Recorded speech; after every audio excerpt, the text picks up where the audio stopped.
y que te has sentido como en un estado que llaman los franceses état second, que es algo así como un equilibrio entre la abstracción y la concentración, ¿no?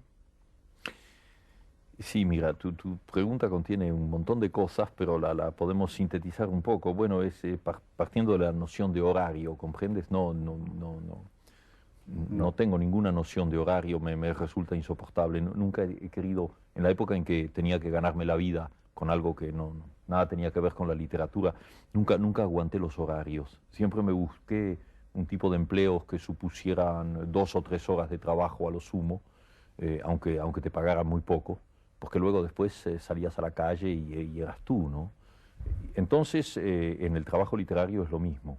Yo no soy absolutamente nada disciplinado. Cuando estoy atrapado por un texto, tú ves, por ejemplo, en este momento hay un cuento que camina por algún lado, que empecé a sentir en Londres, donde estuve hace unos 15 días, y que ha continuado en París y que se vuelve obsesivo aquí en Madrid. Y entonces lo estoy escribiendo en diferentes pedazos de papel, entonces va saliendo así, sabes, por momentos, pero sin ninguna sujeción a horario, porque de alguna manera el cuento ya está escrito. Lo que necesita simplemente es convertirse en idioma, y ahí ese es mi trabajo, pero el cuento ya está escrito, no tengo ningún temor. Es decir, podrían suceder nuevas interrupciones, 3 semanas en que yo no pudiera trabajar, no importa, el cuento ya está hecho. Yo lo terminaré en el primer momento en que tenga un café o un café donde se pueda escribir, o un tren, o un avión, o mi casa. Entonces trabajo de una manera muy desperdigada, muy anárquica, sin ningún horario. No, salvo, y ya no es una cuestión de horario, ya es una cuestión de obsesión, lo que tú llamabas état second, ¿no? Una Sí. especie de estado hipnótico.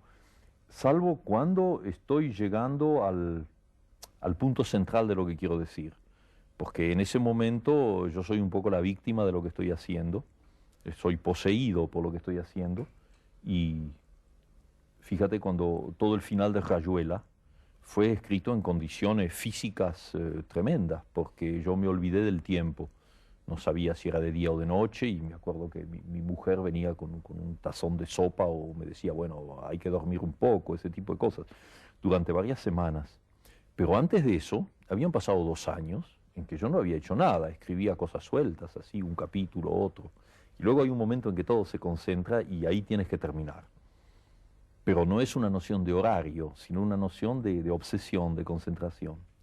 O sea que si yo hubiera llegado a esa altura del cuento de que te estaba hablando y hubiera tenido que terminarlo, hubiera encontrado un pretexto para no venir aquí, porque sí, de alguna manera me hubiera escapado, porque eso hubiera sido más importante.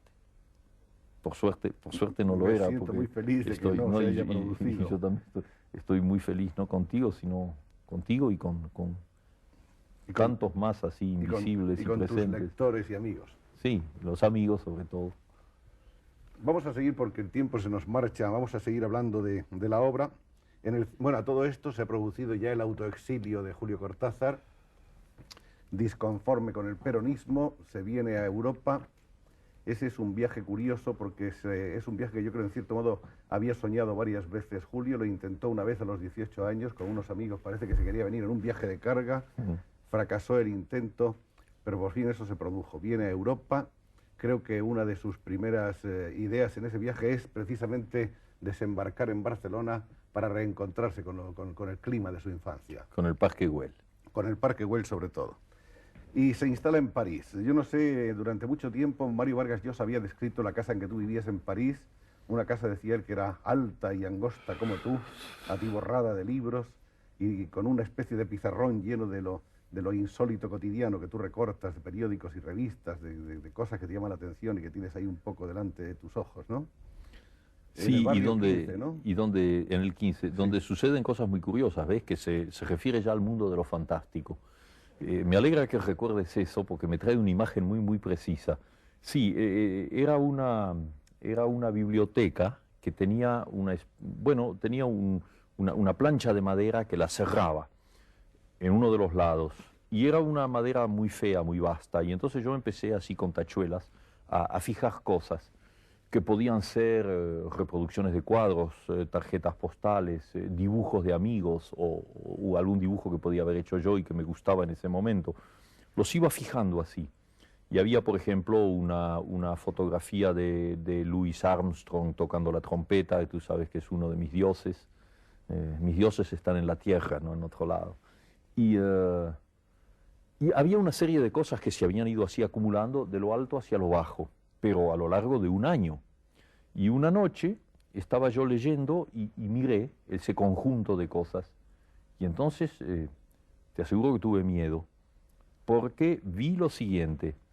En lo alto, en una de las imágenes, que era un cuadro, me acuerdo muy bien, una pintura de Klimt, una de esas mujeres así muy lujosas, llenas de pectorales y joyas, cuadro de Klimt, había una línea que bajaba por la figura.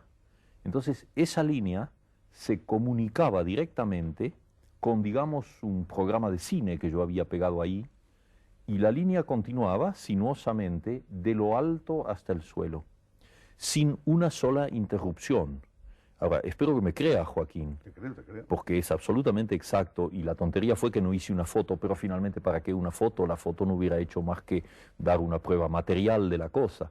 Pero tú comprendes haber estado pegando al azar durante un año montones de cosas y luego encontrar una línea conductora que pasa por el perfil de un personaje, que baja por un paisaje, por una casa, se desliza por un prado y entra en la foto de Armstrong tocando la trompeta y pasa por su brazo y sigue. Bueno, ahí tienes una de las pruebas de que el sentimiento de lo fantástico para mí no se puede explicar lógicamente. Está y se acabó, y no hay más que hablar.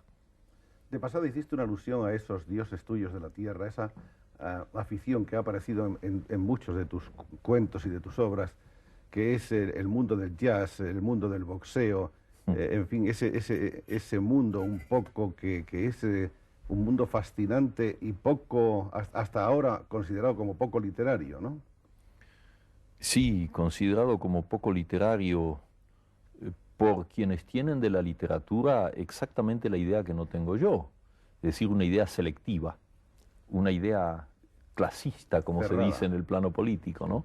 O sea que la literatura tiene temas que se pueden tratar y temas que no se pueden tratar. Bueno, tú sabes que eso es un problema liquidado y no hay para qué hablar más, porque cualquiera de los que hablan en este momento o no se escuchan en este momento lo saben de sobra. El jazz es para mí, la música en general y el jazz en particular, es una especie de presencia continua, incluso en lo que yo escribo. Tú sabes muy bien que lo he dicho además. Mi trabajo de escritor se da de una manera en donde hay una especie de ritmo que no tiene nada que ver con la rima y con las aliteraciones. No. Es una especie de latido, ¿no? De swing, como dicen los hombres de jazz, una especie de ritmo que si no está en lo que yo hago, es para mí la prueba de que no sirve y hay que tirarlo y volver, hasta finalmente conseguir, lo cual me plantea, dicho sea de paso, problemas con las traducciones, porque no siempre los traductores pueden encontrar el mismo ritmo al hacerlo. Sí. Pero esta vez me acuerdo de una parte de tu pregunta, y es cuando hablaste del autoexilio, mi venida a Europa. Mira, esa palabra exilio, que tiene en este momento un valor más que nunca espantoso, merece quizás, si tú me lo permites, un pequeño aparte.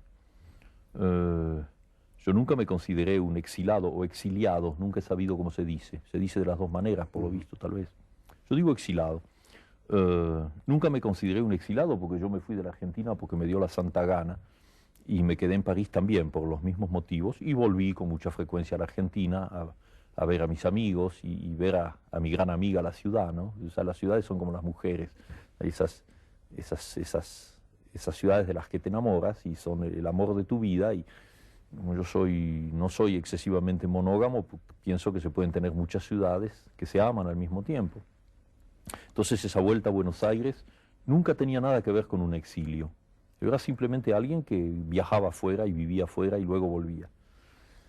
Bueno, desde hace algún tiempo sé que soy un exilado. Ahora sé que soy verdaderamente un exilado, en el sentido más patético y más terrible de la palabra. Pero mi caso personal no interesa.